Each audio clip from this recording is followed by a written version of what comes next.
Mungkin Natal tahun ini berbeda dengan yang lain. Kita merasakan situasi yang Tuhan berikan, tetapi Tuhan memberikan kita harapan sejahtera. Hai kota mungil Bethlehem, hai kota mungil Bethlehem, betapa kau senyap. Bintang di langit cemerlang, melihat kau lelah. Namun di lorong gelapmu bersinar terang bakal. Harapanmu dan doamu kini terkabulkan, sebab bagimu lahirlah Mesias Tuhanmu. Malaikatlah penjaganya di malam yang teduh. Hai bintang-bintang fajar, beritakan kabar baik, sejahtera di dunia, segala puji naik. Ya Yesus anak Bethlehem, kunjungi kami pun. Sucikanlah, masukilah yang mau menyambutmu. Telah kami dengarkan berita mulia, kau beserta manusia kekal selamanya. Kau beserta manusia kekal selamanya.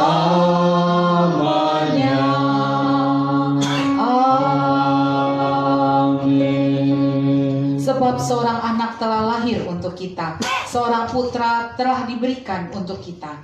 Lambang pemerintahan ada di atas bahunya, dan namanya disebutkan orang penasihat ajaib, Allah yang perkasa, Raja yang kekal, Bapa yang kekal, Raja damai.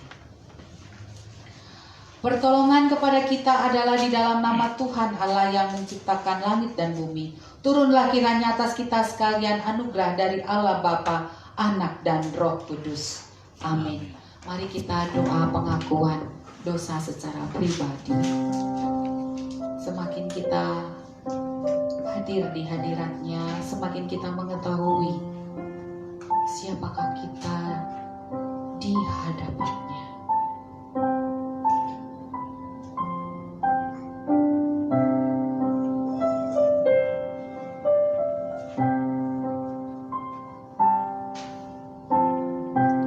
Dan bersama kita ucapkan, kita berdoa, mengaku secara berdoa pengakuan dosa bersama-sama.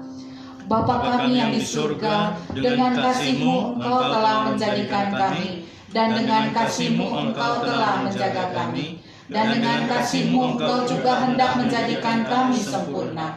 Dengan rendah hati kami mengaku bahwa kami tidak mengasihi-Mu dengan segenap hati, roh, jiwa, dan seluruh tenaga kami. kami juga tidak mengasihi sesama kami manusia, sebagaimana Kristus telah mengasihi kami. Memang Engkau di dalam kami, tetapi nafsu kami telah membuat kami lupa akan kehendak-Mu. Ampunkan kami Bapa, dan tolonglah kami, agar kami bertobat dari dosa-dosa kami, dan dari hidup kami yang salah itu.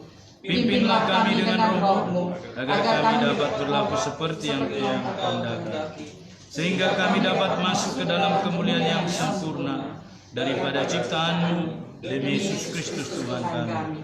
Amin. Firman penyegar iman dari Roma 12 ayat 2, janganlah kamu menjadi serupa dengan dunia ini, tetapi berubahlah oleh pembaharuan budimu, sehingga kamu dapat membedakan manakah kehendak Allah, apa yang baik, yang berkenan kepada Allah, dan yang sempurna. Mari kita doa. Bapa kami, Bapa kami yang di surga, dikuduskanlah nama-Mu, datanglah kerajaan-Mu, jadilah kehendak-Mu di bumi seperti di surga. Berikanlah kami pada hari ini makanan kami yang secukupnya, dan ampunilah kami akan kesalahan kami, seperti kami sudah mengampuni orang yang bersalah kepada kami. Dan janganlah bawa kami ke dalam pencobaan, tetapi lepaskanlah kami daripada yang jahat. Karena Engkau yang punya kerajaan, dan kuasa, dan kemuliaan sampai selama-lamanya. Amin.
Atau bergantian kita membaca Mazmur 4, selanjutnya 19 ayat 26. Nyanyian pengajaran Etan orang Israel.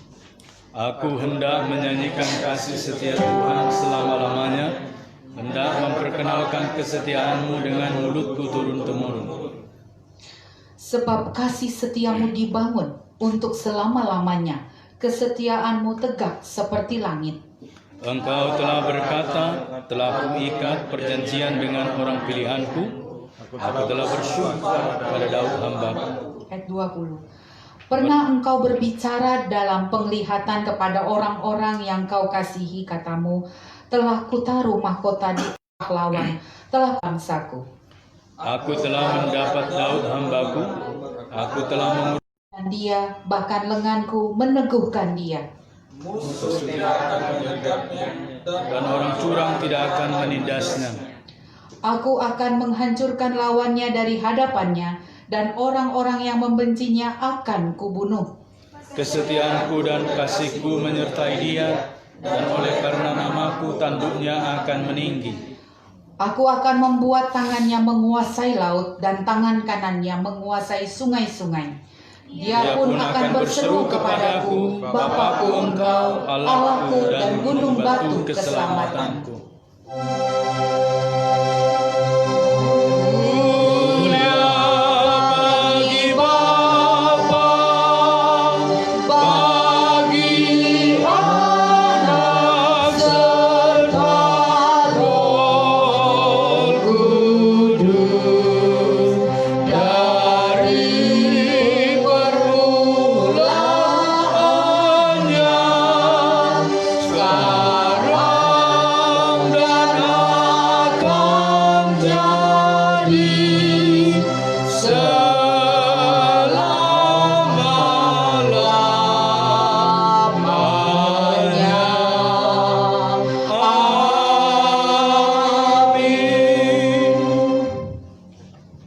Mari kita ikrarkan pengakuan iman rasuli bersama dengan seluruh orang percaya di seluruh dunia. Kita mulai. Aku percaya kepada Allah, Bapa yang Maha Kuasa, Khalik langit dan bumi, dan kepada Yesus Kristus, Anaknya yang tunggal Tuhan kita, yang dikandung daripada Roh Kudus, lahir dari anak darah Maria, yang menderita sengsara di bawah pemerintahan Pontius Pilatus, disalibkan, mati dan dikuburkan, turun ke dalam kerajaan maut. Pada hari yang ketiga bangkit pula dari antara orang mati, naik ke surga, duduk di sebelah kanan Allah, Bapa yang Maha Kuasa, dan akan datang dari sana untuk menghakimi orang yang hidup dan yang mati. Aku percaya kepada Roh Kudus, gereja yang kudus dan am, persekutuan orang kudus, pengampunan dosa, kebangkitan daging, dan hidup yang kekal. Amin. Epistol diambil dari kitab Roma 16 ayat 25 sampai 27. Saya membacakannya, ayat 25. Bagi Dia yang berkuasa menguatkan kamu menurut Injil yang kumasyurkan dan pemberitaan tentang Yesus Kristus sesuai dengan pernyataan rahasia yang didiamkan berabad-abad lamanya. Ayat 26. Tetapi yang sekarang telah dinyatakan dan yang menurut perintah Allah yang abadi telah diberitakan oleh kitab-kitab para nabi kepada segala bangsa untuk membimbing mereka kepada ketaatan iman. Ayat 27. Bagi Dia satu-satunya Allah yang penuh hikmat, oleh Yesus Kristus segala kemuliaan sampai selama-lamanya. Amin. Berbahagialah setiap orang yang mendengarkan firman Tuhan serta melakukannya dalam kehidupannya sehari-hari. Amin. Kita akan mendengarkan warta jemaat oleh Bapak Pendeta.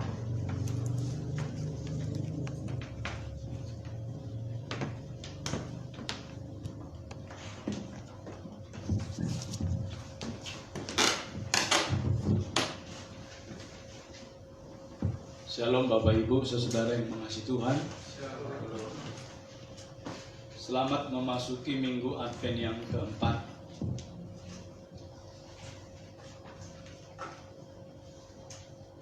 Kami mengucapkan terima kasih kepada setiap kita yang beribadah secara ragawi di gereja, dan tentu kita mengucap syukur anugerah Tuhan memelihara kita dan menjaga kita dari segala wabah atau virus ini.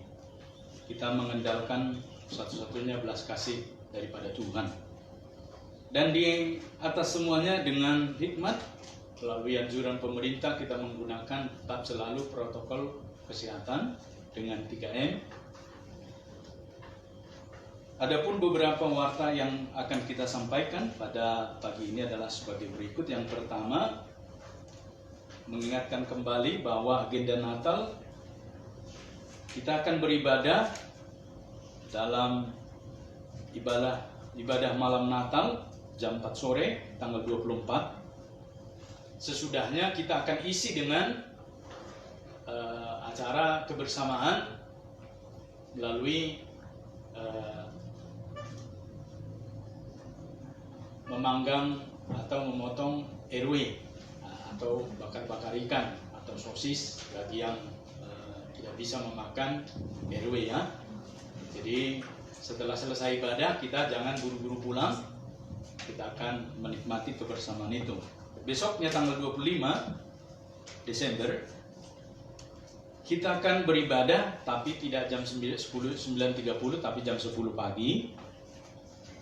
Di dalam ibadah ini akan diadakan sakramen baptisan kudus anak. Nama-namanya sudah tertera. Dan juga sakramen baptisan kudus dewasa kepada beberapa orang, Ibu Susi, anaknya Yohanes, dan juga Mila Carmelia. Dan juga kita akan menerima anggota jemaat keluarga Bapak Nabi Tupulu, serta setelah selesai ibadah, keluarga Dr. M. Tampu Bolon sebagai ketua pengurus gereja kita mengundang kita untuk open house di rumahnya. Jadi dari gereja kita sama-sama ke rumahnya untuk menikmati open house di daerah apa yang namanya rumahnya, Kayu Tangi ya, Kayu Tangi Jalan Cemara ya, Jalan Cemara. Setelah itu tidak berhenti sampai di situ, kita juga ada kebersamaan, yaitu ke Pizza Hut ya. Jadi kita akan bersama menghabiskan sore hari itu di Pizza Hut. Kita duduk bersama di sana makan, dan kita menikmati, itu adalah suasana Natal Bapak Ibu ya. Kemudian tanggal 31, kalau kemudian 27 itu hari Minggu biasa, kita tetap beribadah di gereja ya.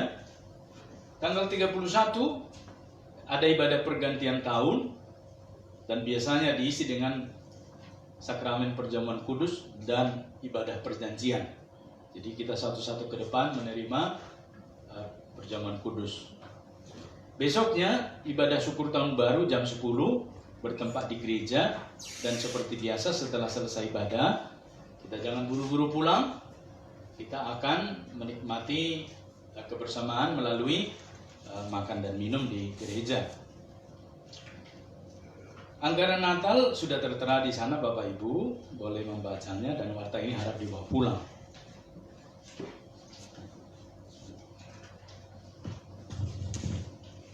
Pokok-pokok doa juga tertera, dan petugas tanggal 24 Desember, 25 Desember, 27, 31 dan tanggal 1 sudah disiapkan. Harap kita memperhatikan kehadiran dan persembahan pada waktu minggu lalu, waktu perayaan, dapat kita lihat di warta kita. Dan kami ucapkan selamat datang kepada Bapak Ibu yang baru pertama kali beribadah di tempat ini ya. Jadi jika belum mempunyai tempat ibadah yang permanen ya, boleh bersama-sama di tempat ini Bapak Ibu ya. Nah, kami lihat ada beberapa yang baru pertama beribadah.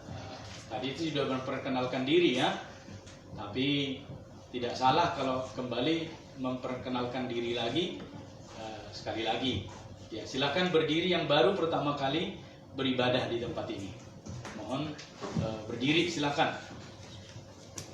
Ya, inilah saudara kita baru pertama kali beribadah. Kita memberikan tepuk tangan untuk Tuhan dan mohon memperkenalkan dirinya, mulai dari Allen. Ya, perkenalkan, nama saya Alen Stefanus Maranata, asal dari Sumatera, asli orang Jawa. Panggilan namanya Alen. Ya, terima kasih Alen melayani di Meratus mereka. Silakan.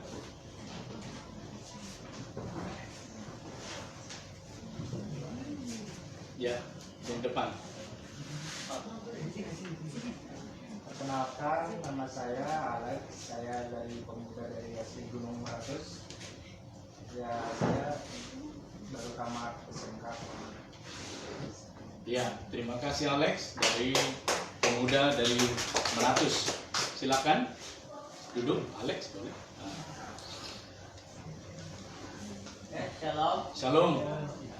nama saya Ali Basri. Nama panggilannya Ali. Ya, saya dari Kalimantan Barat. Nah, saat ini saya masih kuliah di Malang. Ya, di sini di Kalimantan Selatan ini kami kemarin datang, kemarin sore di Pak Pendeta Alex. RW. Nah, kami di sini selama 6 bulan. Ya, itu saja perkenal. Terima kasih Pak untuk Alex. Ya. Ali. Untuk Ali. Ya. Ya, dan memberkati sedang akan melayani ke Meratus ya. Ya. Puji Tuhan. Silakan. Shalom. Shalom. Perkenalkan, nama saya Oscar Oterusu. Saya dari Papua, di Mama Bapak, Timur. Sama saya juga dari Sekolah Teologi Malang. Saya bersama Abang Ali, kami plan 6 bulan di Kalimantan. Dipanggil Oscar. Ya, terima kasih Oscar. Tuhan memberkati dari Papua, Sekolah Teologi, dan saat ini akan melayani ke Pegunungan Meratus. Ini satu tantangan tersendiri bagi kita, Bapak Ibu ya. Puji Tuhan. Demikian perkenalan kita dan warta kita.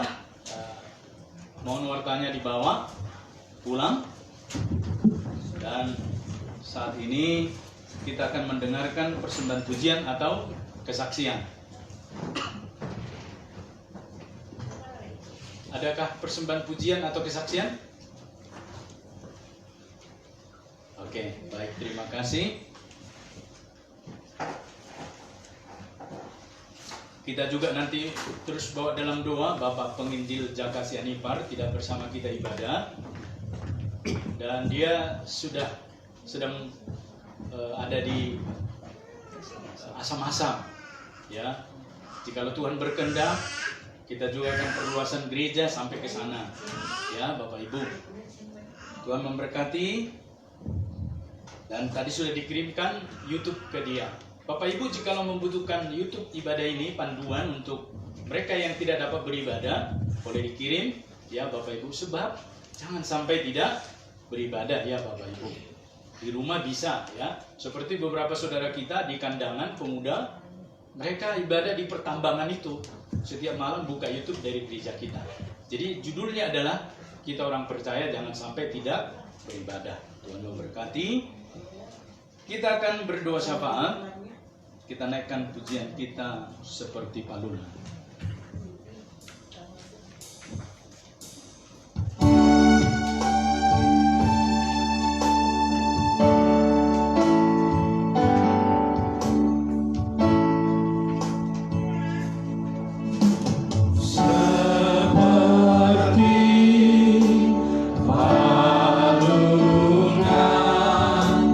Layakkanlah hatiku menyambutmu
Sebab Natal tak akan berarti tanpa kasih-Mu. Lahir di hatiku hanya bersama-Mu, Yesus, ku rasakan selalu. Indahnya Natal di hatiku, bersama paduan suara surga ku bernyanyi, kemuliaan di tempat maha tinggi, dan damai sejahtera di antara manusia yang hidupnya berkenan kepadanya. Sebab Natal tak akan berarti tanpa kasih-Mu. Lahir di hatiku hanya bersama-Mu, Yesus, ku rasakan selalu. Indahnya Natal di hatiku, indahnya Natal di hatiku, indahnya Natal di hatiku.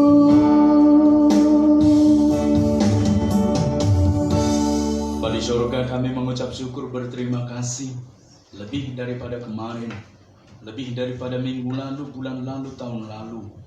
Sebab kami bertemu dengan Engkau, Raja Kekekalan, Allah yang menjadi manusia, Firman yang menjadi berdaging, sehingga bukan saja memisahkan jarak dari antara kami, tetapi membuat kami mengalami satu hubungan Bapa Anak yang dekat sekali. Itulah sebabnya Bapa, kami mengucap syukur dalam ibadah ini, karena kami dapat bertemu dengan Engkau Sang Firman yang hadir di dalam puji-pujian, doa, firman, dan segala bagian daripada ibadah ini.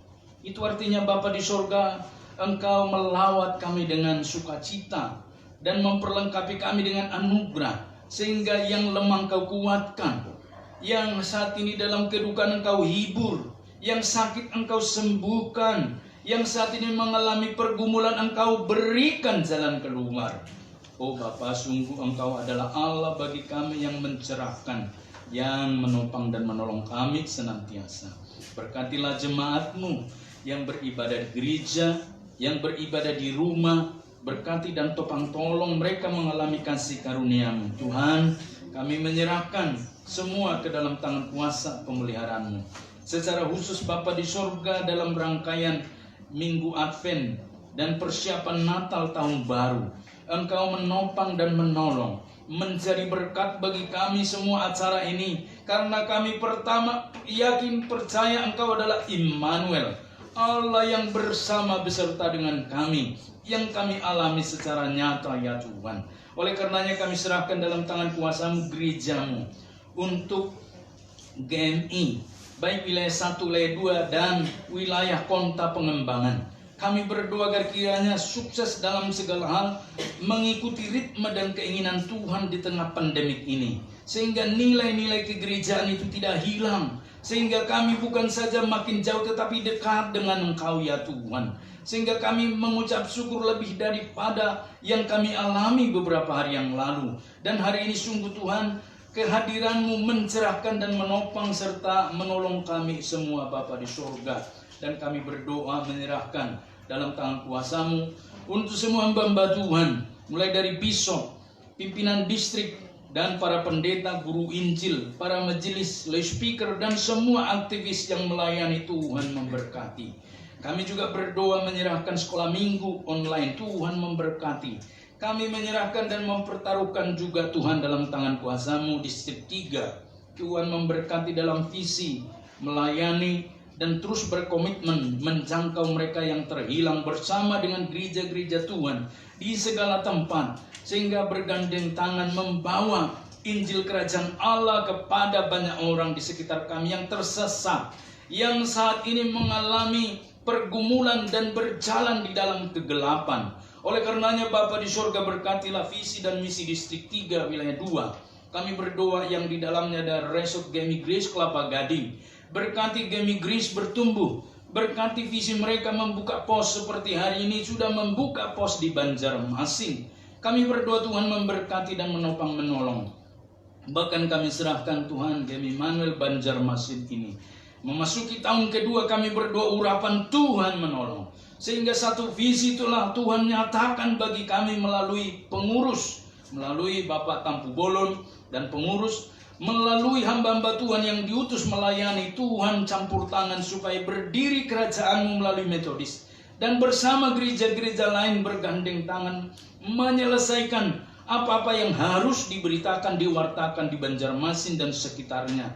Tuhan, kami berserah kepadamu sehingga satu tempat beribadah yang permanen Kau siapkan. Dan juga kami berdoa untuk rencana membuka sekolah, poliklinik dan lain-lain yang direncanakan, dicanangkan.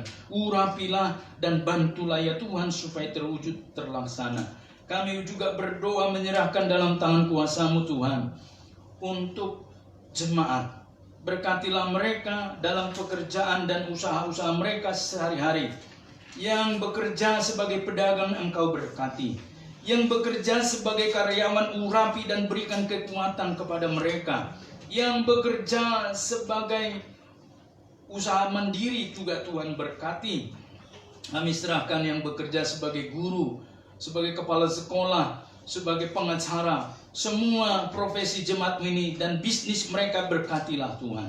Kami percaya urapan-Mu tidak kurang atas mereka, sehingga mereka terus mengalami satu terobosan semangat di dalam Engkau karena pemeliharaan-Mu.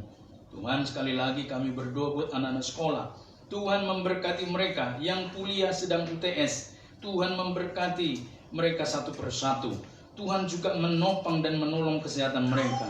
Tuhan, kami berdoa menyerahkan dalam tangan kuasa-Mu kebutuhan-kebutuhan gereja dalam operasionalnya. Mari Engkau nyatakan kasih-Mu dan Engkau berkati sehingga tepat pada waktunya semua terrealisasi dan terlaksana. Tuhan Bapa di surga, secara khusus kami berdoa buat Ibu Novia Daud saat ini dalam kondisi lemah fisik, supaya Tuhan sembuhkan dalam nama Yesus.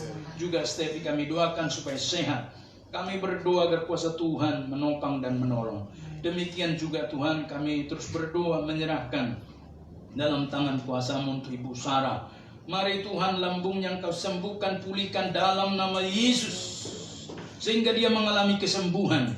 Dan saat ini kami serahkan untuk Ibu Iwa juga, pergelangan kakinya sakit, supaya buat dia tegak berdiri dan kuat dan sehat, serta pertolongan-Mu nyata padanya dalam nama Yesus.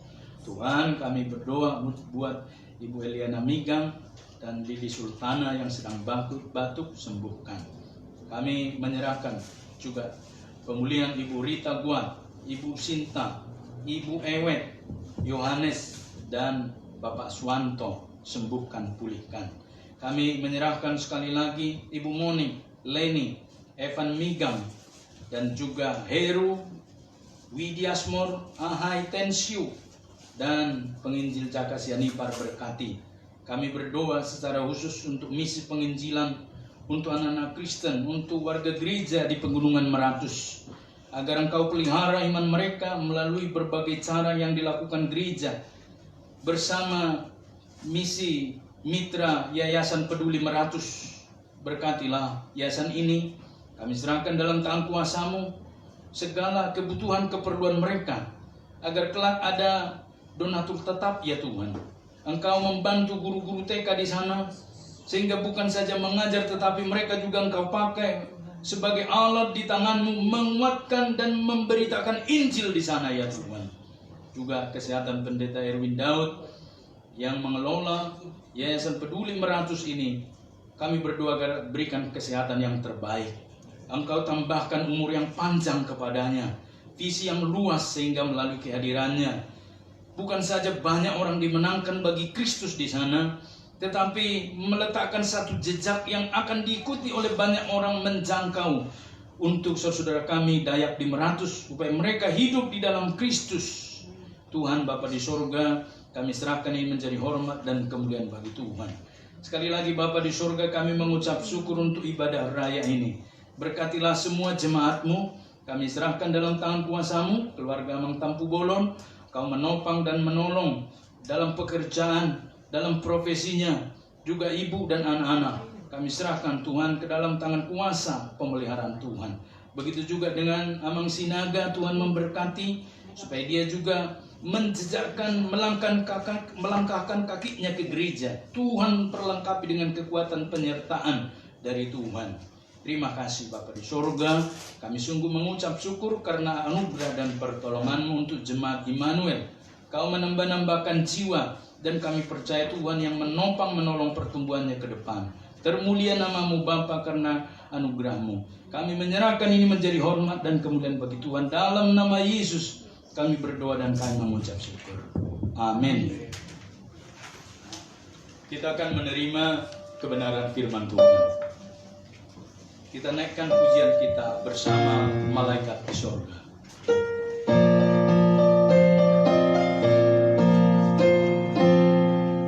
Bersama malaikat di surga, nyanyikan hidung pujian, bermasmur bagimu, muliakan nama-Mu, Yesus, aku memuji-Mu. Tanganku ku angkat padamu, masuk dalam hadirat-Mu. Rasakan kasih-Mu, ku jadi milik-Mu. Yesus, aku menyembah-Mu. Hosana. Hosana, Hosana, aku memuji-Mu.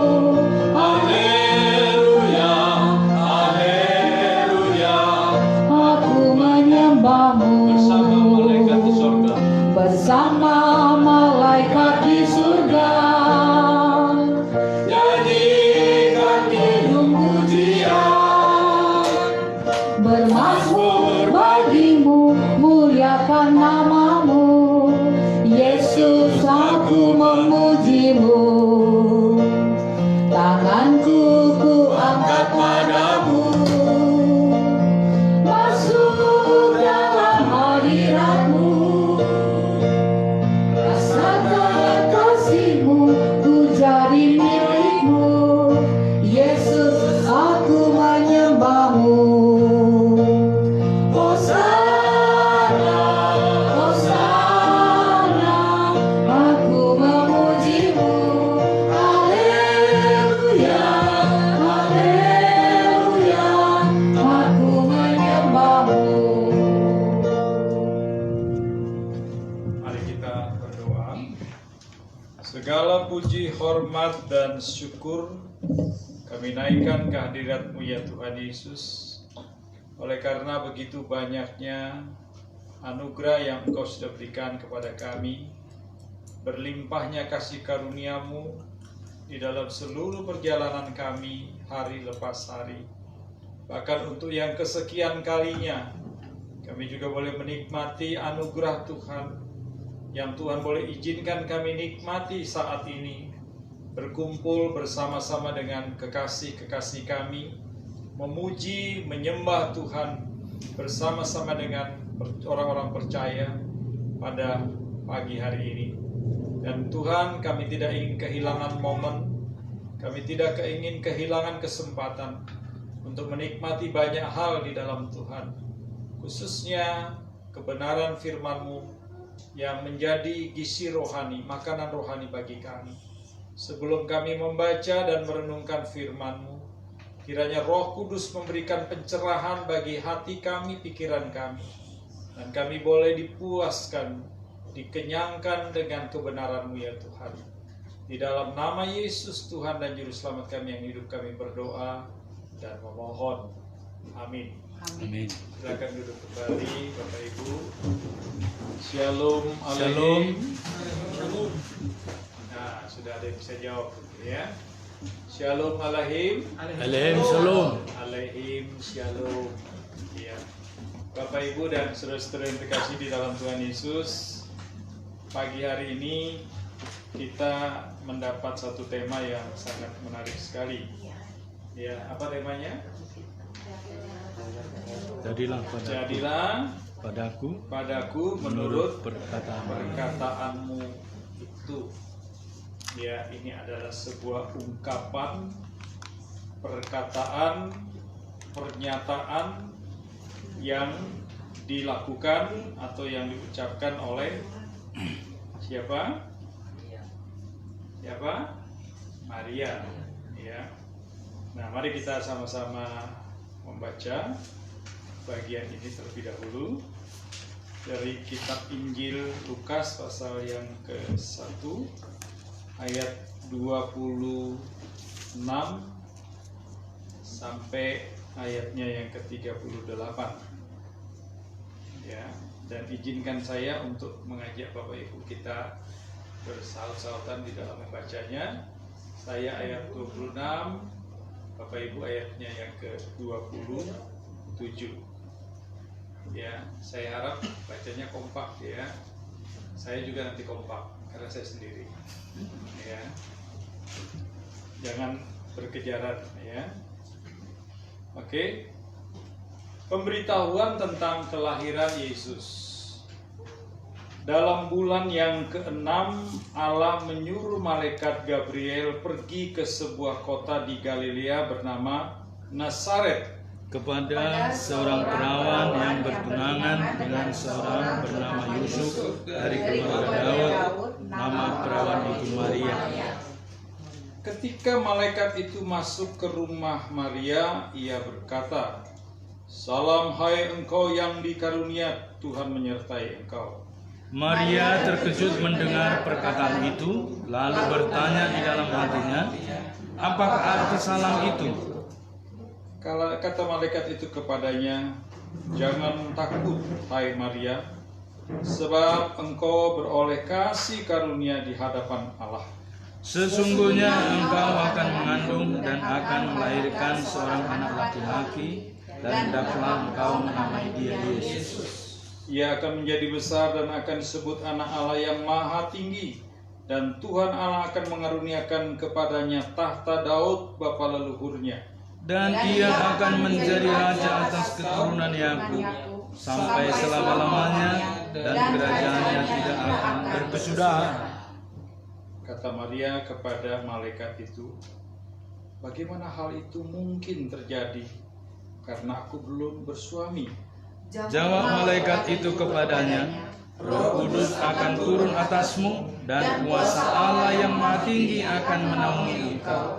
Sebab itu anak yang akan kau lahirkan akan disebut Kudus Anak Allah. Dan sesungguhnya Elisabet sanakmu itu, ia pun sedang mengandung seorang anak laki-laki pada hari tuanya.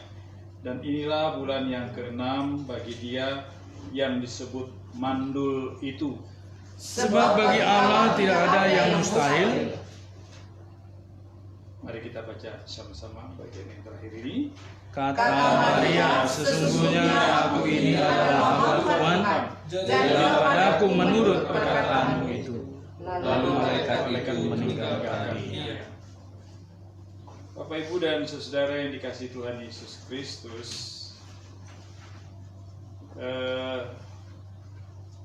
Natal itu selalu berhubungan dengan nama-nama, ya,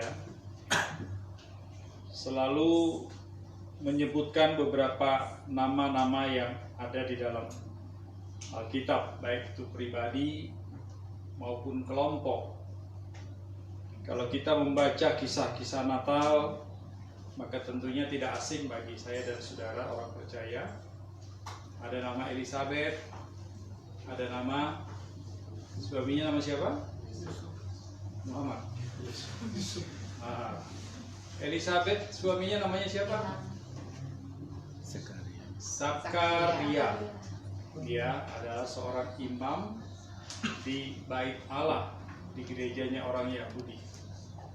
Lalu juga ada nama seperti yang tadi kita baca, nama pribadi dari malaikat, yaitu Gabriel. Ya, nah ini dihafal-hafal ya, supaya jadi ayat hafalan bagi kita. Siapa nama malaikat yang mengunjungi Maria? Wah, jangan ada yang bilang, oh itu Samsudin. Ya, malaikat Gabriel. Nanti kalau ada teka-teki atau kuis Alkitab sudah bisa jawab. Ya. Lalu ada nama yang lain yang juga tidak asing bagi kita, itu nama kelompok. Ada kelompok yang namanya kelompok gembala. Ya, di mana di dalam masa Natal itu ketika Yesus lahir, Tuhan juga menyapa melalui malaikatnya gembala-gembala yang pada waktu itu sedang menggembalakan domba mereka di padang. Ada juga kelompok yang lain yang seringkali biasanya juga ditampilkan di dalam drama Natal, ya, yaitu kelompok dari orang-orang Majus. Nah, tentunya yang menjadi sentral dari seluruh peristiwa Natal itu tidak lepas dari nama seseorang yang namanya Yusuf dan yang namanya Maria. Ya, karena mereka adalah orang-orang yang dipilih oleh Allah secara spesifik, secara spesial, secara khusus, ya, untuk menjadi media kehadiran Allah di dalam dunia ini melalui Tuhan Yesus Kristus. Kalau Yusuf, kita dapat membaca siapa dia, dari mana dia, siapa silsilahnya, siapa nenek moyangnya, dan itu dicatat di dalam kitab Matius pasalnya yang pertama. Tetapi yang agak sedikit menjadi rahasia besar di dalam kekristenan, pertanyaannya siapa Maria? Alkitab tidak memberikan penjelasan secara rinci, secara detail tentang pribadi dan siapa ini Maria. Alkitab tidak memberikan rincian yang jelas tentang silsilah siapa ini Maria.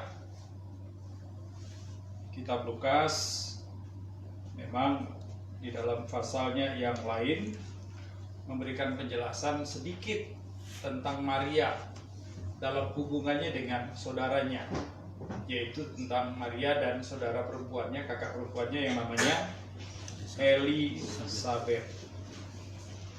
Tetapi Bapak Ibu dan saudara-saudara yang dikasihi Tuhan Yesus, walaupun silsilah dan latar belakang Maria ini memang kurang diekspos di dalam Alkitab, namun keberadaannya sangat penting di dalam rencana karya keselamatan Allah di dunia ini melalui Tuhan Yesus Kristus.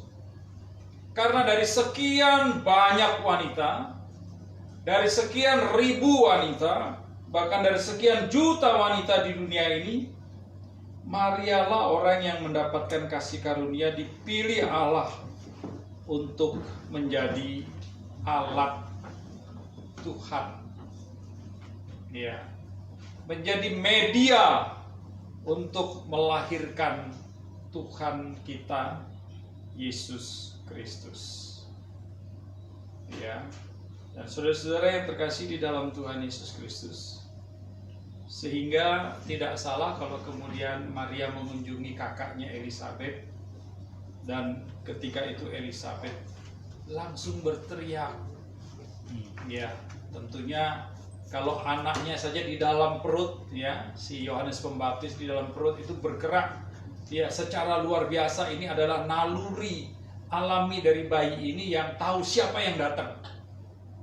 Maka Elisabeth sebagai kakaknya yang juga tahu pasti apa yang sedang terjadi dengan adiknya Maria, dia menyambut kakaknya dengan sangat-sangat gembira dan sangat-sangat sukacita sekali. Ya, kalau sekarang, ya, cewek-cewek sekarang kalau ketemu dengan teman saja gitu ya, halo cipika-cipiki, ya, Kalau kami di Kupang NTT sana jarang cipika-cipiki Pak. Ya, adu hidung. Ya, jadi ketemu langsung adu hidung. Cilakanya karena di sana banyak makan sirih, hidungnya belum sampai, sirihnya yang duluan sampai. Iya. Sehingga kita yang tak makan sirih dipaksa jadi cium sirih dan makan sirih. Wah, karena apa? Karena penuh dengan sukacita, penuh dengan keakraban yang sangat dalam sebagai teman, sebagai saudara. Dan saya percaya ketika Elizabeth menyambut Maria, bukan hanya sukacitanya saja bisa melihat adiknya, tetapi dia juga melontarkan kata-kata yang luar biasa. Dia katakan, diberkatilah engkau di antara semua perempuan, dan diberkatilah buah rahimmu. Karena dia tahu adiknya ini spesial di mata Tuhan. Walaupun dia sendiri juga spesial di mata Tuhan. Dia dipakai sebagai alat untuk melahirkan anaknya yang namanya Yohanes, yang nanti terkenal dengan Yohanes Pembaptis, orang yang menjadi pembuka jalan bagi kehadiran Tuhan Yesus. Dan dia ungkapkan ini sebagai sebuah pernyataan, perkataan yang sungguh-sungguh menunjukkan bahwa dia tahu siapa Maria. Maria adalah wanita yang sangat penting di dalam peristiwa Natal. Tetapi sesungguhnya siapa Maria itu, ini tidak terlalu penting, saudara. Karena yang terpenting adalah kita boleh belajar melihat apa sih sebenarnya Maria itu. Mengapa dia mendapatkan kasih karunia Allah? Mengapa dia begitu spesial di antara seluruh wanita? Mengapa dia mendapatkan kesempatan yang tidak dimiliki oleh wanita-wanita lain untuk melahirkan Kristus? Mungkin banyak wanita-wanita yang bagus. Mungkin banyak wanita-wanita yang cantik pada waktu itu. Mungkin banyak perempuan-perempuan yang siap untuk melahirkan pada waktu itu. Tapi kenapa Tuhan pilih dia? Kenapa Tuhan pilih seorang wanita yang sederhana yang namanya Maria? Saudara, jawaban yang pertama adalah Allah itu memakai orang atau wanita yang tidak terkenal. Ya, dia memakai wanita yang sangat biasa. Dia memakai seorang wanita yang tidak dikenal dan tidak terkenal untuk membuat Allah terkenal. Dia memakai wanita yang tidak terkenal supaya wanita ini mengenalkan Allah kepada orang lain. Kalau saudara lihat citra daripada Maria, dia bukan perempuan pinter mungkin, bukan orang yang berpendidikan S2, S3 dan lain sebagainya. Tetapi di dalam seluruh karyanya, di dalam seluruh pelayanannya, dia hanya mengandalkan dan memajukan Tuhan Yesus itu sebagai pribadi yang harus dihormati. Saudara lihat kisah di dalam kitab Yohanes pasalnya yang kedua, ketika Tuhan Yesus membuat mujizat yang pertama kali di mana itu? Di Kana, di pesta perkawinan di Kana. Di situ terlihat jelas bagaimana Maria menganggap bahwa Yesus ini adalah pribadi yang spesial, pribadi yang layak dipromosikan. Ketika itu pesta sudah mengkhawatirkan karena anggur sudah mau habis, dan ini biasanya memalukan. Ya, kalau dalam satu pesta, ya orang masih makan, toto makanannya sudah habis, biasanya tuan rumahnya merasa pasti malu. Dan berbagai upaya pasti dikerjakan, dilakukan.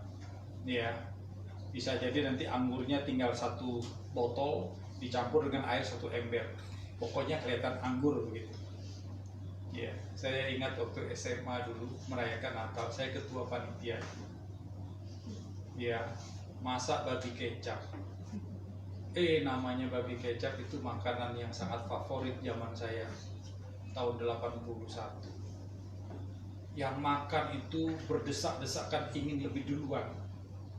Sudah duluan dapat kesempatan duluan, nyendoknya nggak main-main. Ya, maunya pakai sendok nasi. Ya jelas, ya jelas tidak lama kemudian pasti sudah selesai. Tapi waktu itu saya minta mama saya masak, jadi dibuat 2 panci, tidak ditaruh sekaligus dua-duanya, 1 panci. Dan begitu melihat respon daripada peserta Natal ini makannya gila-gilaan, ya walaupun bukan orang gila ya, tapi gila-gilaan, nasinya sedikit. Dan tekniknya zaman dulu itu luar biasa, sendok dulu dagingnya supaya ambil nasi, tutup dagingnya, habis itu ambil lagi dagingnya terus. Ini akalnya Alen. Dagingnya double. Nah, melihat respon seperti ini, pembina OSIS saya itu, saya masih ingat, dia masih muda, jadi dia sangat akrab dengan saya. Erwin, coba lu lihat itu dulu, katanya dalam bahasa Kupang. Lu lihat dulu itu daging sebentar lagi semua habis itu. Bagaimana nih caranya? Saya bilang gampang, Pak. Ada air, Pak. Nah, itu apa? Taruh air banyak-banyak di itu, kecap, tambah dengan kecap lagi, udah dia sampai. Jadi yang penting kuahnya banyak. Supaya dia bilang akal bolos gitu loh ya. Tapi dilakukan, dan akhirnya memang mereka juga ambil kuahnya. Nggak tahu itu kuah ada campur air itu ya. Akhirnya selamat. Ya. Cuman yang kedua ini mereka bilang agak kurang garam ya, katanya ya. Agak kurang garam. Ya, mungkin masaknya mendadak atau masaknya buru-buru, jadi agak kurang garam. Iyalah, saya bilang kurang garam, airnya banyak. Ya, campur air setengah galon lagi. Ya. Tapi selamat, semua bisa makan. Tapi yang terjadi di Kana ini tidak begitu. Dari awal sampai akhir, ya, ketua pelayannya mengatakan ini hebat nih pesta nih. Dari pertama sampai akhir anggurnya tetap top. Tapi mereka tidak tahu prosesnya seperti apa. Mereka tidak tahu kejadian yang terjadi di belakang apa.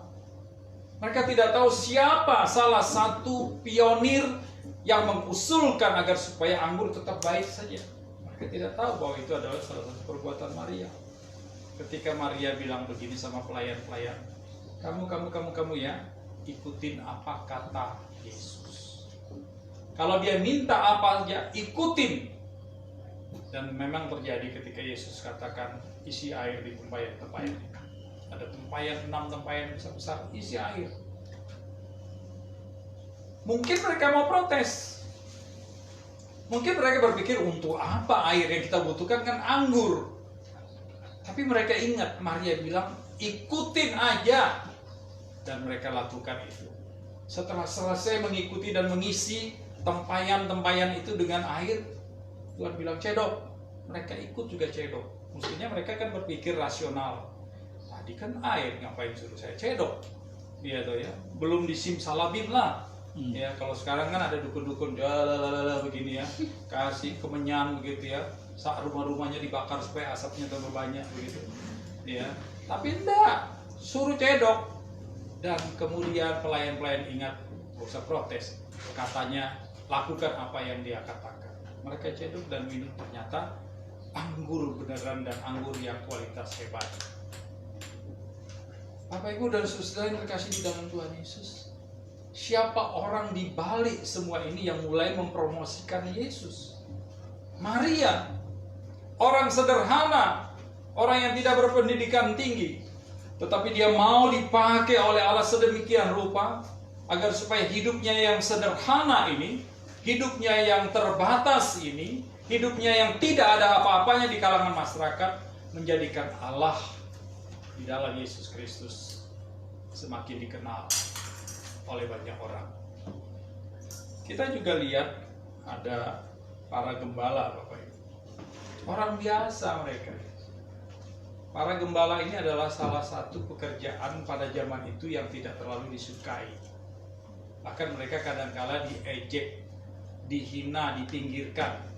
Karena memang para gembala itu banyak juga yang baik, tapi banyak juga yang tidak baik. Kadang mereka suka curi dombanya orang. Bahkan domba tuannya juga mereka curi. Ya, kalau sudah kedinginan di tengah-tengah padang, ya, tidak ada akar, ya kayu pun jadi. Tidak ada babi hutan, tidak ada kambing, dombanya yang dipotong. ini membuat citra mereka tidak baik di masyarakat Yahudi.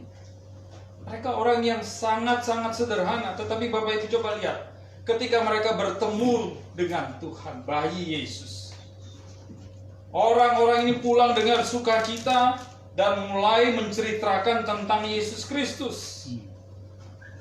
Status sosial mereka tadi tidak dipercayai, dibenci, tetapi ketika mereka ceritakan tentang Tuhan Yesus Kristus, membuat orang lain tercengang. Saudara bisa baca itu di dalam kitab Lukas pasal 2 ayat 17. Orang lain kaget, heran dengan apa yang mereka katakan. Ini orang biasa, orang yang dipinggirkan. Tetapi kali ini mereka bisa menceritakan tentang pribadi Kristus yang sangat luar biasa. Mereka orang yang tidak terkenal, tetapi mengenalkan Tuhan itu secara luar biasa. Tuhan pilih banyak orang-orang yang biasa, banyak orang yang tidak terkenal, agar supaya Allah diperkenalkan kepada banyak orang. Saya dan saudara bukan siapa-siapa. Kita orang percaya bukan siapa-siapa. Saya bukan orang yang pintar. Saya bukan orang yang kaya. Bapak Ibu saya percaya juga orang yang sederhana. Tetapi ada juga orang yang kaya, orang yang pintar, yang juga dipakai. Tapi ada banyak orang-orang yang sederhana dipakai Tuhan. Kalau saudara mau survei, tahu survei tentang sekolah Alkitab, ya rata-rata itu 90% orang yang sekolah Alkitab yang menjadi hamba Tuhan itu anak-anak desa. Termasuk saya, orang desa, orang yang strata sosialnya tidak terlalu diperhitungkan. Saya anak tentara dengan pangkat papa saya kecil sekali. Saya ingat beberapa tetangga-tetangga saya selalu mencibir keluarga saya karena papa saya tukang mabuk. Dia paling sadar tuh 2-3 jam aja, setelah itu mabuk terus. Ya. Jadi sampai-sampai saya berpikir, aduh papa saya ini kok aneh begini ya. Hidupnya cuma mabuk saja. Dan orang lain, tetangga bilang gini, pasti keluarganya nggak beres. Pasti keluarganya ini hancur. Masa depan keluarga ini pasti nggak bagus. Dan dari situ saya mulai berpikir, iya ya, kalau bapak saya begini, keluarga saya pasti juga nggak beres itu. Keluarga saya pasti tidak ada masa depan. Tapi ya puji Tuhan, kami ada 6 orang. Ya sampai hari ini tidak ada yang jadi tukang minta-minta. Sampai hari ini adik saya semuanya tidak ada yang jadi pengemis, tidak ada yang jadi berandalan, tidak ada yang jadi gelandangan. Tuhan berkati secara luar biasa. Bahkan ketika papa saya pindah dari satu tempat dinas ke tempat dinas yang lain, perubahan terjadi secara luar biasa dan orang-orang yang tadi mencibir kaget. Kok bisa ya bapak itu jadi majelis sekarang dan melayani Tuhan sampai akhir hidup. Ya, Bapak Ibu yang terkasih di dalam Tuhan, banyak hamba Tuhan itu berlatar belakang yang sangat sederhana. Ya, bahkan ada yang mungkin bekas tukang pukul.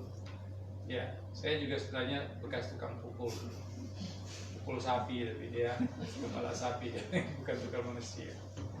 Banyak yang hidupnya rusak, dicibir, tidak dipandang sebelah mata oleh banyak orang. Tetapi saudara-saudara yang terkasih, kalau Tuhan mau pilih kita, dan Tuhan pasti pilih kita untuk menjadi sesuatu bagi Dia. Itu sebabnya di dalam amanat agung, di dalam kitab Matius pasal 28 ayatnya 19 sampai dengan ayat 20, ketika Tuhan katakan kepada para murid-muridnya, pergilah, jadikanlah semua bangsa muridku. Di situ nggak ada pengusaha, di situ nggak ada politikus, di situ tidak ada rektor. Yang ada adalah nelayan. Orang yang sangat-sangat sederhana. Tapi Petrus, Yohanes, Yakobus, dan semua mereka yang ada di dalam rombongan murid Yesus menjadi orang-orang sederhana yang mengenalkan Kristus ke seluruh dunia. India itu adalah negara Hindu yang terbesar dan terfanatik di dunia. Tetapi di sana ada satu gereja yang namanya Gereja Martoma. Karena gereja itu diyakini adalah buah dari pelayanan Thomas. Saudara tahu Thomas? Thomas pakai S bukan pakai T. Kalau T, tomat. Ya, bumbu masakan. Thomas ini adalah salah satu murid yang baik atau enggak? Murid yang baik atau tidak ini? Nggak baik dia. Masa sama Tuhan sekian tahun ikut Tuhan tapi masih meragukan Tuhan. Dia bilang apa? Kalau saya tidak mencucuk tangan saya di lubang bekas paku dan pegang rusuknya yang bekas ditusuk itu, saya nggak percaya dia bangkit. Padahal berkali-kali Tuhan sudah bilang saya bangkit, hari ketiga saya bangkit, tapi masih meragukan Tuhan. Tapi ketika dia melihat seluruh peristiwa kebenaran yang dinyatakan Tuhan Yesus, dia menjadi orang yang militan, orang sederhana, orang tidak punya apa-apa, militan. Tidak punya uang banyak, tapi pergi sampai ke India, memberitakan dan mengenalkan Kristus secara luar biasa. Tidak ada yang mustahil. Ini yang dialami, yang terjadi dengan Maria, para gembala, murid-murid Yesus, saya dan saudara. Tuhan akan berkenan terus melimpahkan kasih karunia-Nya kalau kita yang tidak terkenal ini terus mengenalkan Kristus. Saya percaya pemeliharaan Tuhan terus akan Tuhan nyatakan terjadi di dalam hidup kita. Penyertaan Tuhan akan terjadi terus dari waktu ke waktu terhadap kita sekalian. Makanya Yohanes Pembaptis bilang begini, saya pegang tali kasutnya pun nggak layak. Padahal dia kakaknya Yesus secara fisik. Ya, beda umur itu sekitar 6 bulan. Dia senior, dia pembuka jalan. Dia bisa bilang begini sama orang lain, nah adik saya nih, ya, Dik cium tangan ini, gitu ya. Cium AA dulu nih, cium kanan ke kiri ya. Bisa dia bilang begitu. Bisa dia memperlakukan Yesus di depan orang secara rendah. Tapi dia bilang, buka tali kasutnya pun aku tidak layak. Ya, orang yang begitu sederhana tetapi mengenalkan Kristus melebihi daripada dirinya sendiri, dan Tuhan pakai dia secara baik. Nah, Bapak Ibu dan Saudara yang terkasih di dalam Tuhan Yesus, ini adalah bagian pertama dari bacaan kita. Tuhan memilih orang yang tidak terkenal, Maria, untuk mengenalkan Kristus di dalam hidupnya. Lalu yang kedua, Allah suka dengan sifat-sifat ya yang dimiliki oleh Maria. Ada beberapa sifat-sifat yang kita perlu coba dalami atau teliti pada pagi hari ini. Yang pertama, dia adalah seorang wanita yang suka sekali merenungkan, memikirkan apa yang menjadi pernyataan dan perkataan Allah. Ketika malaikat Gabriel datang kepada Maria, diberkatilah engkau dengan kasih karunia Allah. Salam, hai Maria. Maria tidak langsung respon dan mengatakan salam juga, gitu ya. Hai, enggak. Tapi dia memikirkan apa maksud daripada salam itu. Karena Bapak Ibu dan saudara-saudara, mengapa dia menyimpan? Kenapa dia memikirkan? Kenapa dia merenungkan? Dia tidak langsung respon. Karena pada waktu itu Bapak Ibu dan saudara-saudara, kalau kita perhatikan dari kitab Malayaki sampai dengan kitab Perjanjian Baru, kitab Matius, itu ada satu jeda waktu yang diperkirakan sekitar 400 tahun. Tuhan tidak bicara kepada bangsa Israel. Tuhan tidak menyatakan pernyataannya, perkataannya kepada bangsa Israel. 400 tahun Bapak Ibu. Saya coba memberikan sedikit ilustrasi yang sederhana ya. Ketika saya pelayanan di daerah Banyuwangi, di satu kecamatan yang namanya Rogo Jampi. saya bertemu dengan satu ketua jemaat namanya Kofu Gai,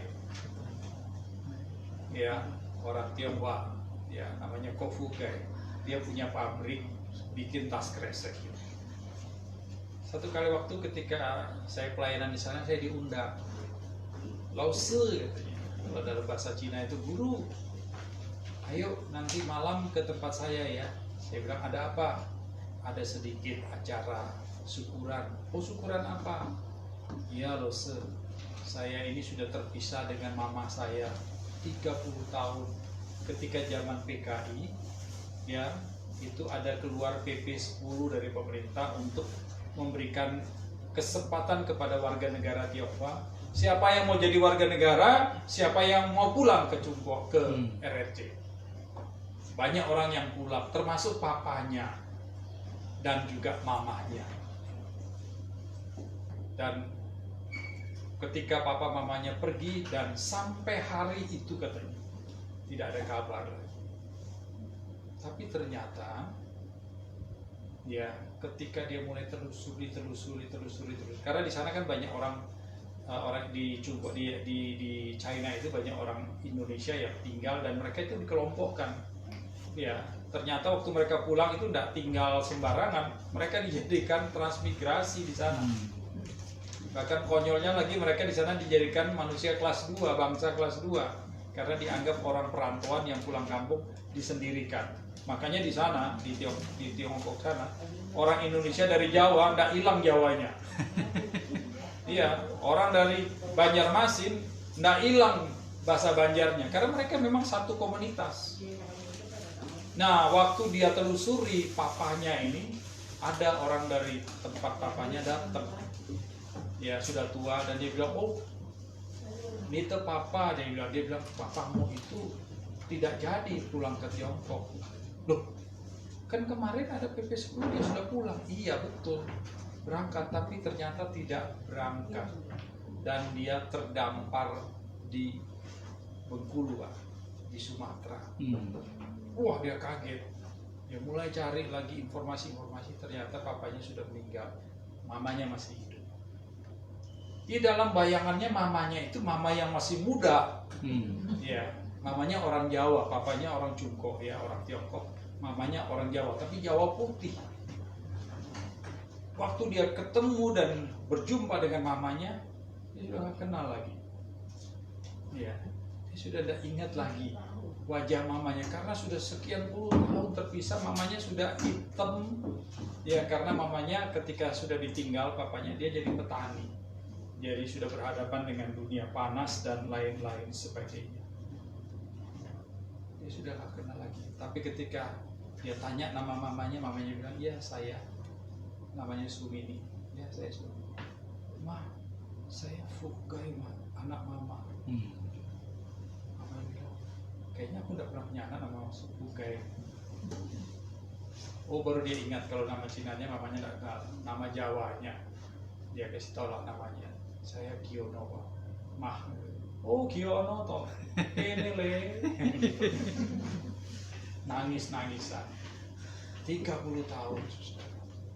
Ya, dia nggak bisa bayangin lagi wajah mamanya nggak bisa bayangin lagi wajah anaknya. Sudah lupa.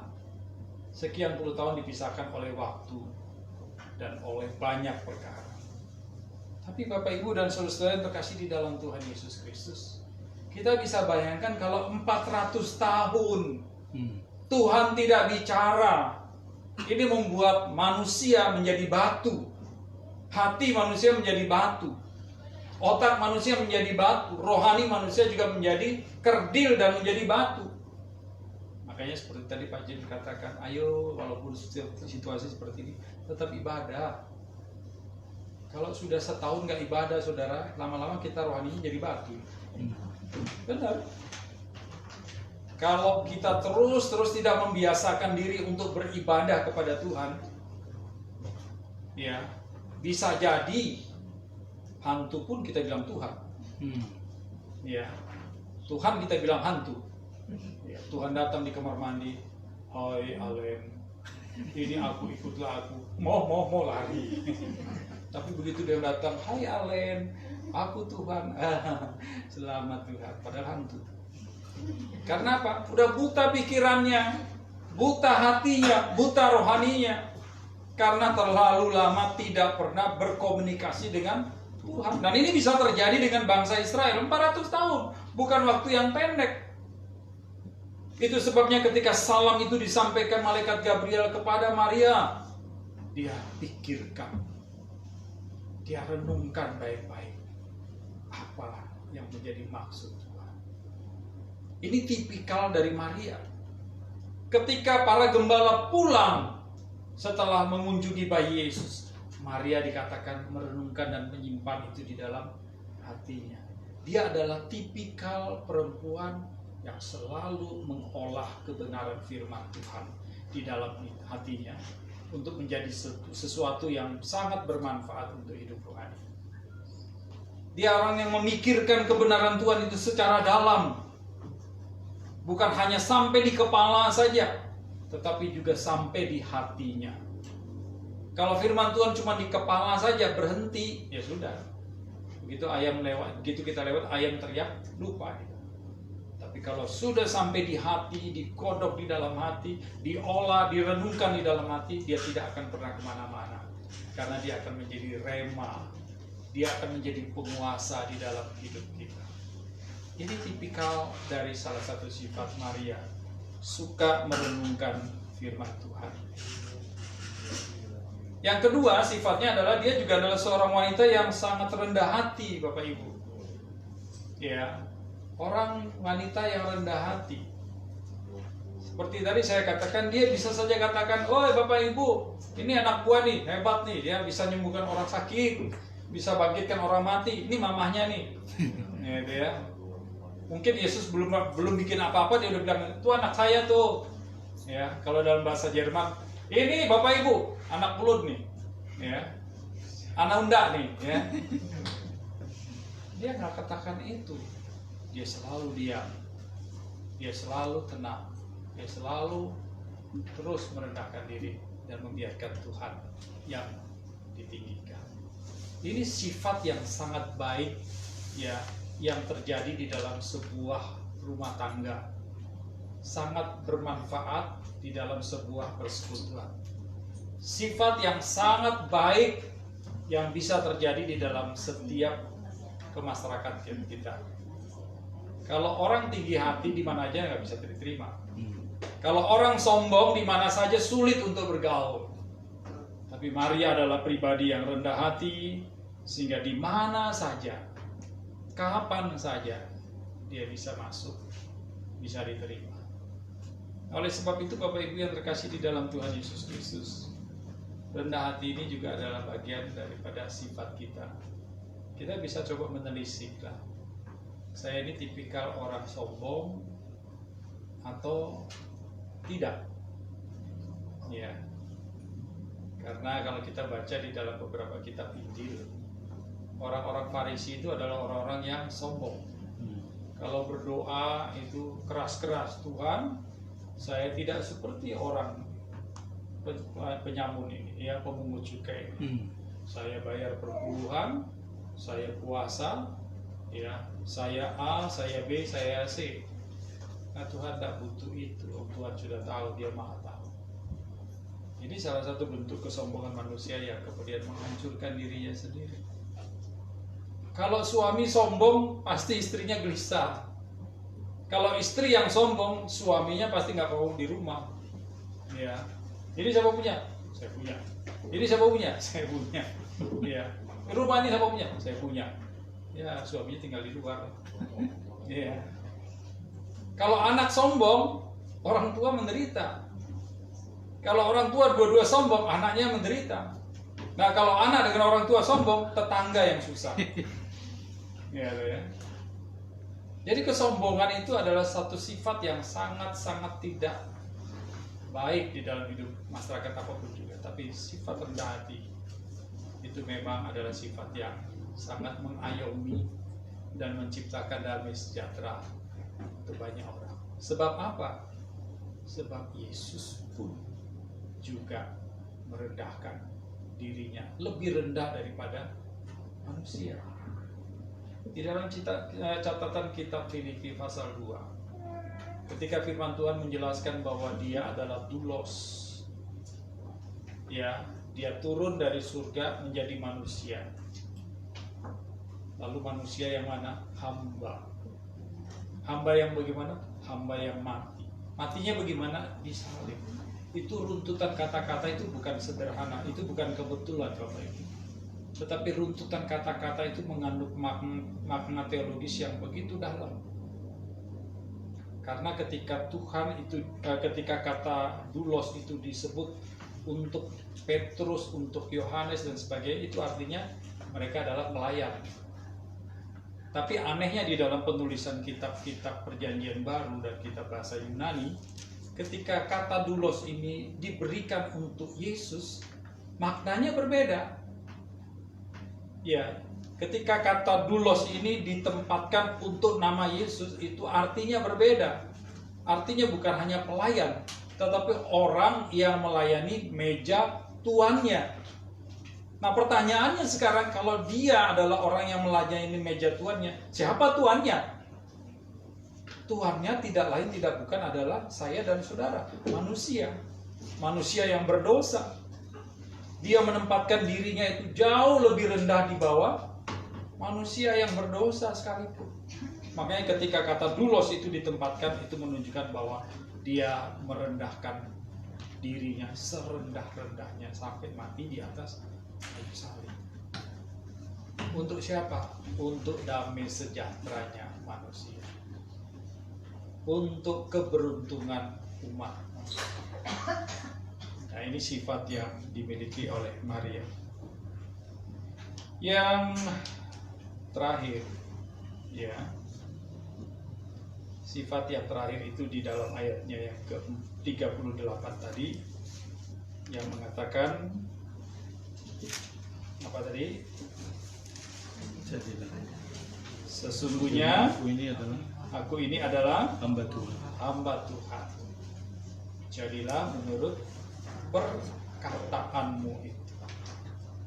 Ini menunjukkan selain kerendahan hati Maria, juga menunjukkan apanya Maria.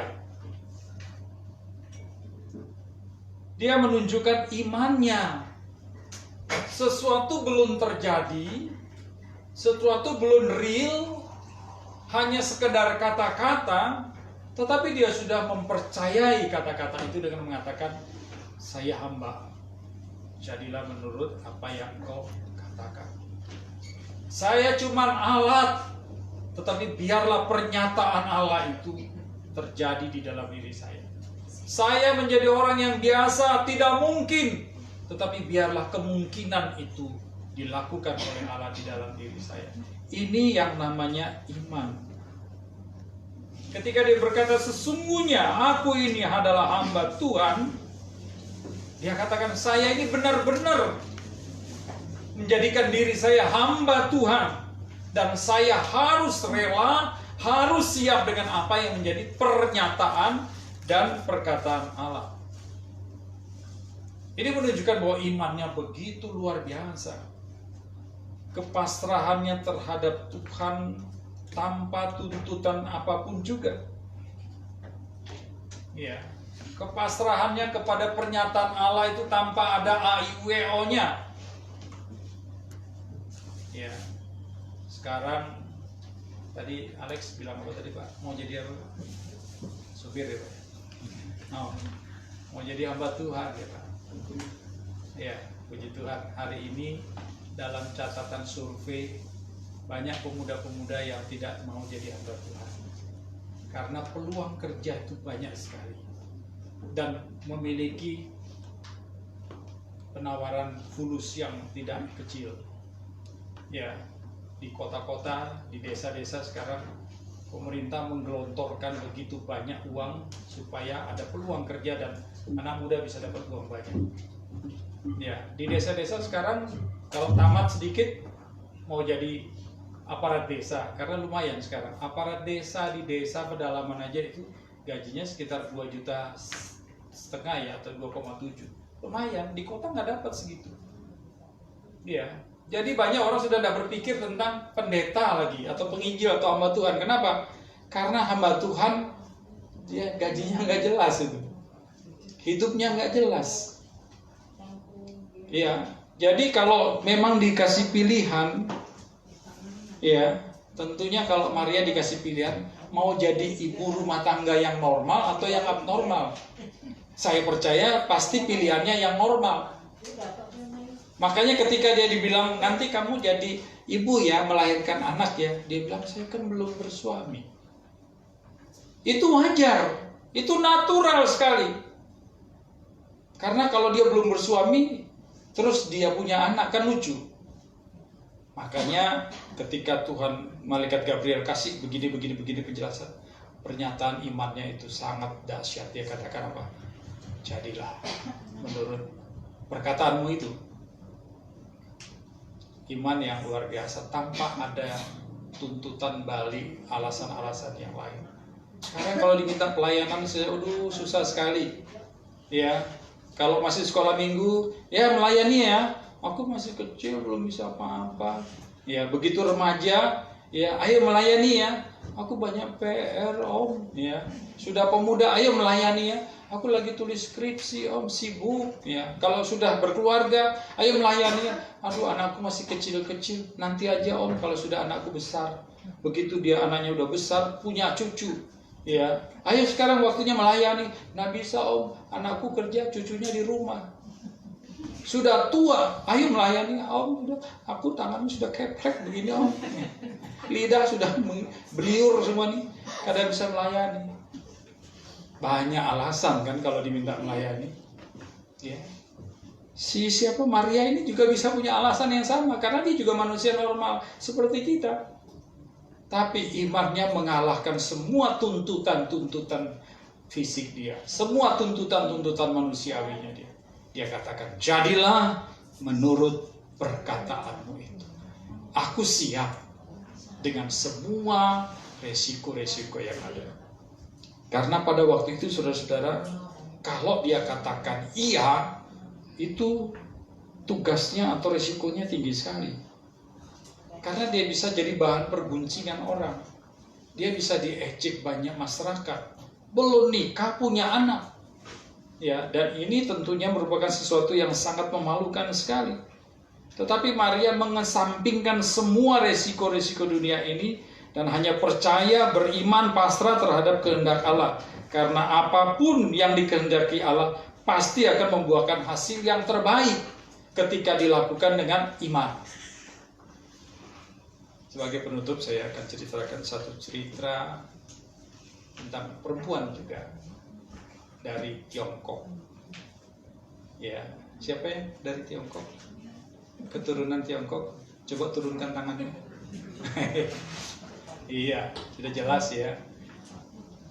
Tapi pernah dengar cerita ini nggak? Nggak pernah dengar ya? Iya, saya ceritain supaya dengar. Saya banyak cerita-cerita tentang Tiongkok karena saya dulu calon misionari di China. Ya, tahun 91. Dan puji Tuhan nggak jadi. Ya, tetapi saya sudah kumpulkan lagu-lagu berbahasa Mandarin karena saya waktu itu pelayanan ke sana hanya untuk menyanyi lagu-lagu Mandarin. Ya, dan mengumpulkan cerita-cerita kuno tentang masyarakat Tiongkok karena orang Tiongkok itu suka dengan sejarah. Orang China itu kalau ngomong soal sejarahnya dia senang sekali. Ya, walaupun kalau Bapak Ibu pernah ke China, ke tembok Cina itu banyak itu tour guide yang menceritakan tentang Cina, tapi banyak yang salah. Ya, banyak yang tidak betul. Ya, karena mereka hanya ingin mengungkapkan tentang Cina itu secara berlebihan. Ya, tapi kalau kita baca sejarahnya dari buku yang sesungguhnya banyak yang luar biasa. Nah, salah satunya tentang perempuan Tiongkok yang tugasnya itu sebagai pemukul bel di sebuah pertambangan batu bara. Tambang batu bara kita di sini kan dilubangin gitu ya. Kalau di sana itu seperti di Kalimantan Timur dibuat gua. Jadi di dalam itu ada rel kereta apinya bisa masuk dan para pekerja itu masuk ke dalam. Nah, ketika jam istirahat dia pukul bel. Ketika jam keluar dia yang pukul bel. Dan ketika dia pukul bel jam istirahat, semua keluar untuk istirahat dan makan. Suasananya ramai sekali. Dan satu kali ketika dia pukul bel jam kerja, semua pekerja yang jumlahnya ribuan itu masuk kembali ke dalam lorong-lorong yang di bawah tanah itu untuk kembali bekerja. Dan dia sepi. Dan biasanya dalam kondisi seperti itu dia menyulam. Ya, untuk mengisi kesepian dia sekian jam. Waktu dia sedang menyulam, angin berdesir, membuat dia agak sedikit ngantuk. Tapi dia goyang-goyangkan kepalanya supaya tidak ngantuk. Karena kalau ngantuk tangannya yang kena nanti jarum ini ya. Dan dia mendengar suara. Baru saja beberapa menit pekerja masuk, dia mendengarkan suara yang berkata, pukul bel. Pukul bel. Dia lihat ke kiri, ke kanan, dia lihat ke belakang, dia lihat ke atas, nggak ada orang. Ya, dia abaikan saja. Mungkin itu suara angin yang membawa suara dari jauh. Dia coba kembali menyulam. Dan suara itu makin jelas. Pukul bel itu. Pukul bel itu. Ayo pukul bel itu. Cepat. Diperhatikan. Ya, kalau dalam bahasa Cinanya itu, siapa geram orang inilah. Ya. Kada ada orangnya tapi ada suaranya. Haya begitu ya. Dia cari. Dia berhenti menyulam. Dia kepengen tahu siapa yang usil ini. Tapi tiba-tiba dia mendengar kata itu, segera pukul bel itu. Dia tahu ini bukan lain dan bukan tidak. Ini pasti Nite Sakti. Ini pasti suara Tuhanku. Dia ambil pemukul, dia pukul. Teng, teng, teng. Pokoknya kayak orang gila dia pukul. Sampai orang semua kaget di dalam itu. Mandor-mandor yang tadinya sudah siap bekerja memerintahkan anak buahnya, karena dia kaget. Loh, ini baru berapa menit tuh sudah suruh keluar lagi. Ini perempuan gila nih. Mereka mulai keluar. Begitu keluar, ribuan keluar. Ada yang senang, yang marah itu mandornya. Kerjanya senang, baru berapa menit sudah libur. Ore, gaji tetap begitu kan ya. Mandornya akan berhadapan dengan big boss-nya, nanti dia akan didenda. Marah-marah dia menghadapi ini. Tapi yang lain-lain bersorak-sorak. Ya, tapi dia pukul terus sampai semuanya keluar. Dan ketika semuanya keluar dia berhenti. Karena semua mandor-mandor menghadap dia dan berteriak, "Stop! Apa yang kamu lakukan ini? Kamu gila ya? Ini baru berapa menit kamu sudah pukul bel. Lihat, coba lihat ini sekarang. Orang nggak kerja semua. Kamu bisa dipecat, saya dipecat, kamu dipecat. Kita semua bisa dipecat sama bos ini. Siapa yang suruh kamu mukul?" Dia bilang lagi dalam bahasa Banjar, "Wo pucet tahu." Aku tidak tahu. Loh, kamu tidak tahu, kenapa kamu pukul? Siapa yang suruh? Lalu dia bilang, "Woti Santi." Siapa Woti Santi? Siapa Tuhanmu? Cu Yesus. Hah? Cu Yesus? Semua Cu Yesus. Kenapa Tuhan Yesus? Dia bilang, "Nggak tahu. Yesus yang suruh saya pukul." Sedang berdebat seperti itu, saudara. Dia hanya bisa diam karena begitu banyak orang yang memusuhi dan memarahi dia. Tiba-tiba bumi bergetar keras. Terjadi gempa yang dahsyat sekali. Bergoyang dengan luar biasa. Dan terjadi bunyi yang begitu keras karena seluruh lorong dari batu bara itu ambruk, hancur. Bisa dibayangkan ketika dia tidak mau pukul bel itu. Karena dia berpikir ini hantu ini. Tapi ketika dia berkata dengan imannya, ini Tuhan, dia telah menyelamatkan ribuan pekerja dari kematian yang sia-sia. ketika ribuan orang melihat bahwa gempa yang begitu keras menghancurkan seluruh daratan itu, mereka bersorak-sorai luar biasa. Dan para mandor yang tadinya marah datang dan mulai minta maaf.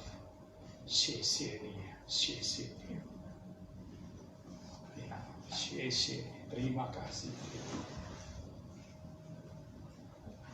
Dan mereka bersukacita, dan disitulah Tuhan mengajarkan satu peristiwa ketika ada orang yang beriman dan melakukan apa yang dia imani walaupun dia tidak lihat. Dia telah memberikan manfaat begitu banyak orang. Dan pada waktu itu begitu banyak orang yang kemudian ingin tahu siapa itu Tuhan Yesus. Ada begitu banyak orang komunis yang kepingin tahu siapa itu Yesus Kristus yang dipercaya oleh wanita ini. Makanya sampai hari ini Bapak Ibu dan Saudara, peristiwa itu sangat membekas di dalam sanubarinya orang Cina. Sehingga hari ini orang Cina yang cari Yesus itu jumlahnya jauh lebih besar daripada orang Kristen di Indonesia. Tahun 60 orang Cina Kristen itu cuma 2 juta.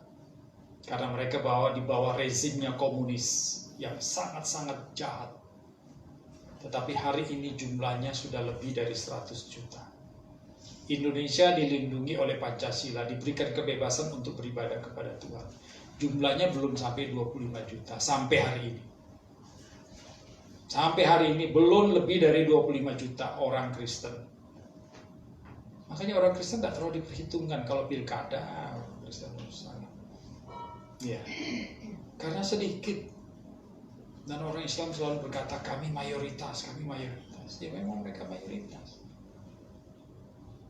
Karena apa? Kita banyak yang belum memiliki pengalaman iman yang dipraktikkan secara luar biasa yang membuat orang lain tercengang-cengang tentang Kristus. Maria pribadi yang sederhana, tetapi jawabannya terhadap apa yang disampaikan oleh malaikat menunjukkan imannya yang luar biasa. Jadilah menurut perkataanmu, sebab aku ini hamba Tuhan. Sebagai kanan Tuhan. Jadilah menurut pernyataanmu dan perkataanmu. Dan dia menunjukkan, mendemonstrasikan imannya. Bagaimana dengan kita? Apakah hari ini iman kita masih terus kita serahkan kepada Kristus?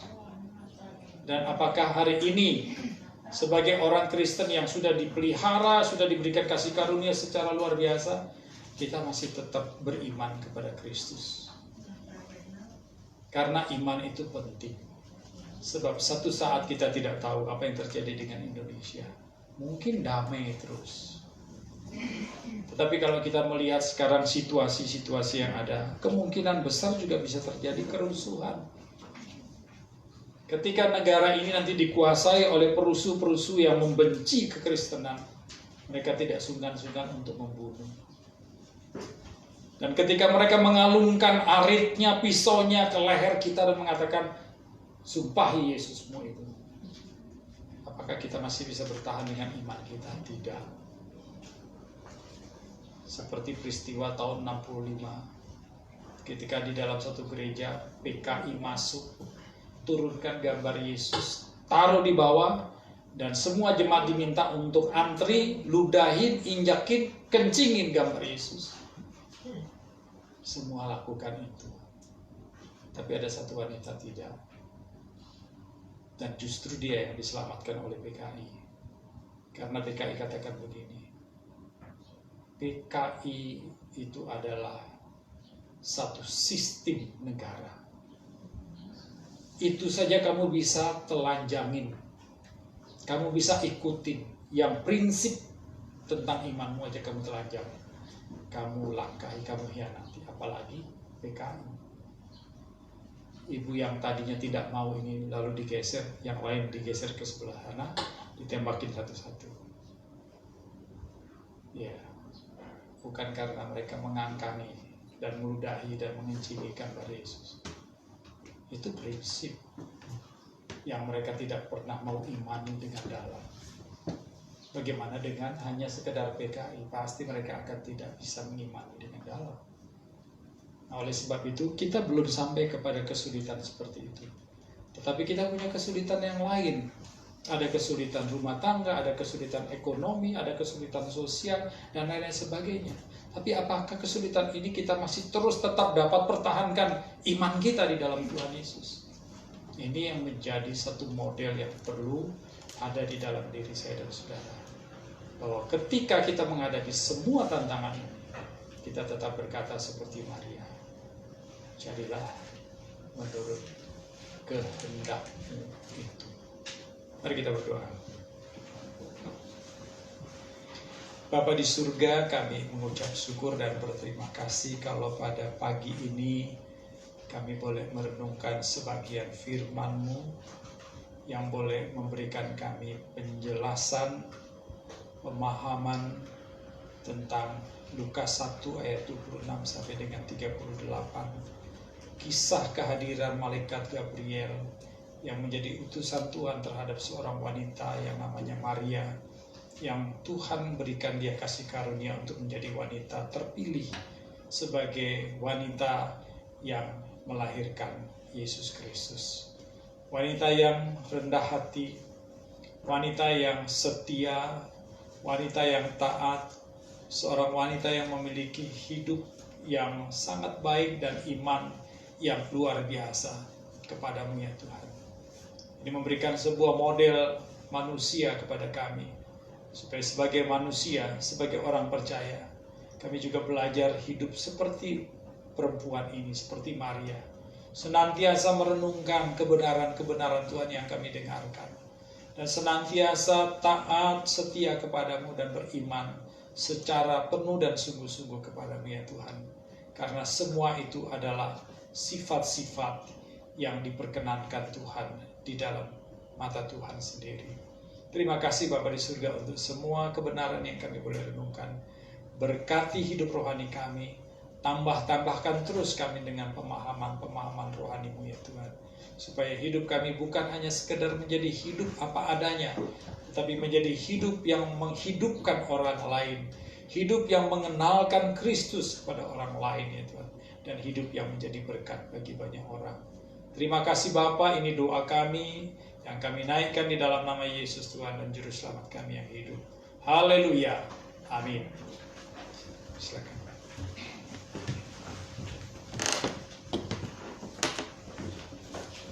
Puji nama Tuhan, semua kita diberkati oleh Tuhan. Amin. Kita akan mengumpulkan persembahan kita.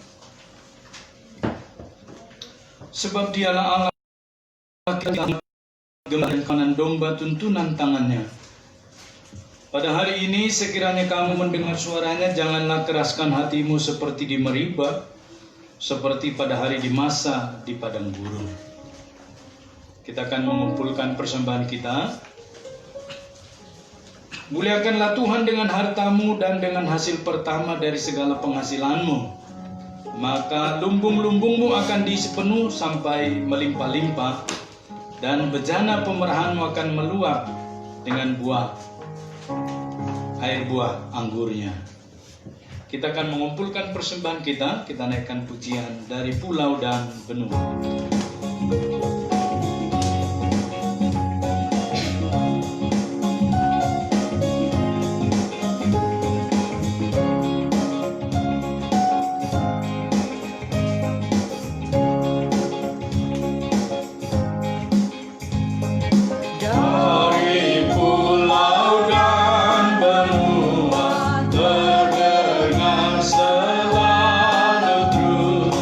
Lagu pujian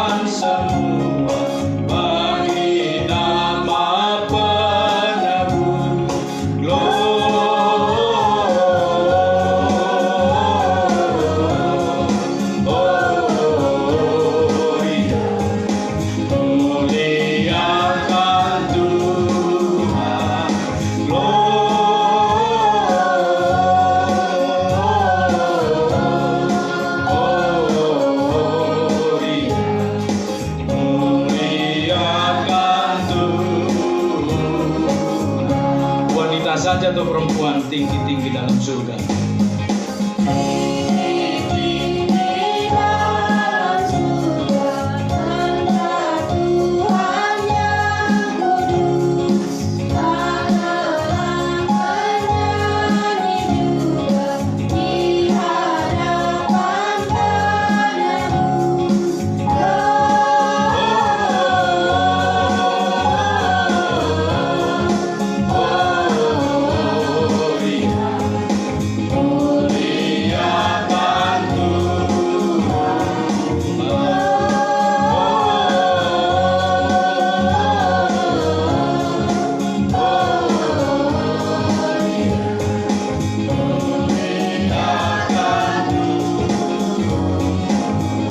Kita bangkit berdiri. Tentara yang Tuhan punya.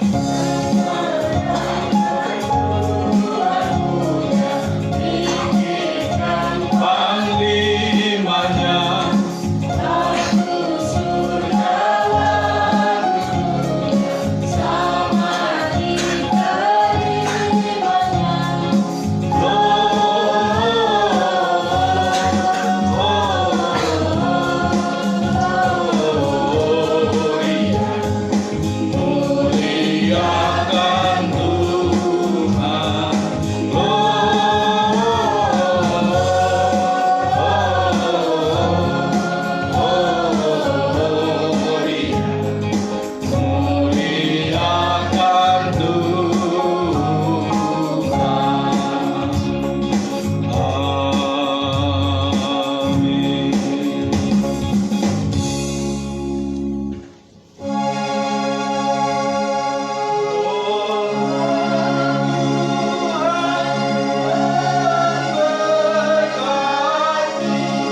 Bapa di surga, kami menyerahkan persembahan kami yang kami kumpulkan sebagai tanda ucapan syukur kami bahwa Engkau memelihara dan sudah terlebih dahulu memberkati kami di dalam pekerjaan, di dalam usaha, di dalam seluruh usaha bisnis kami dan terutama kesehatan kami.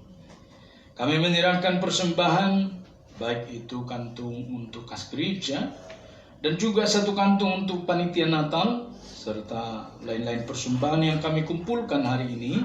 Tuhan memberkati.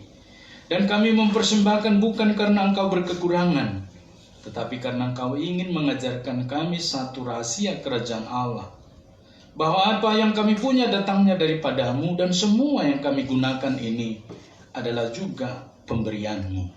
Itulah sebabnya Engkau ingin mengajarkan kami terlibat dalam pelayanan dan misi gereja, sehingga berkelimpahanlah pengalaman kami hidup sebagai anak-anak-Mu di tengah dunia ini.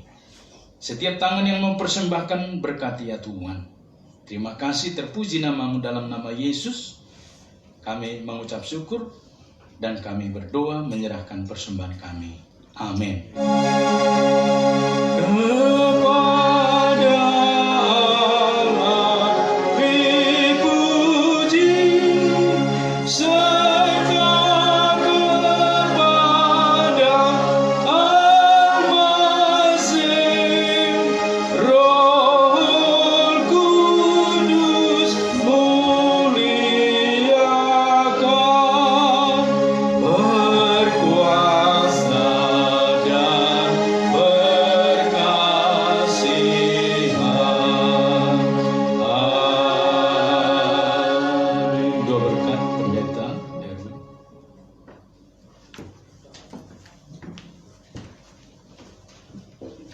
Saudara-saudara, pulanglah dan terimalah berkat serta jadilah berkat di dalam hidupmu. Kasih karunia yang besar daripada Allah Bapa, Allah Putra dan Allah Roh Kudus menyertai, mengiringi, dan memampukan kita semua untuk menjadi saksinya di tengah-tengah rumah tangga, di tengah-tengah kehidupan kita, di tengah-tengah pekerjaan kita, dari sekarang sampai Maranatha Tuhan Yesus datang yang kedua kalinya. Amin.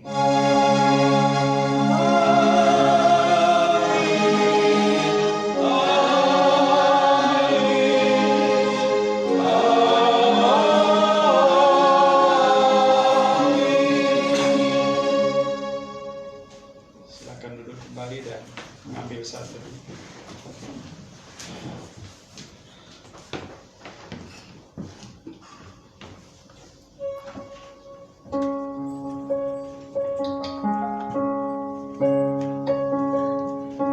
Kita bersalam-salaman dengan pujian dalam Yesus kita bersaudara. Kita sambil bersalam-salaman.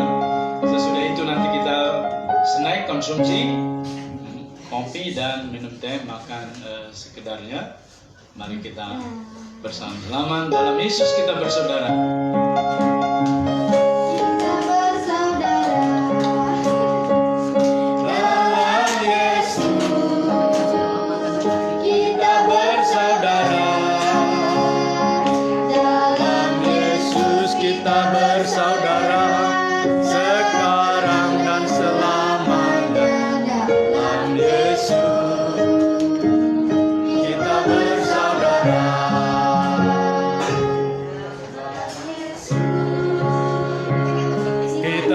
Saudara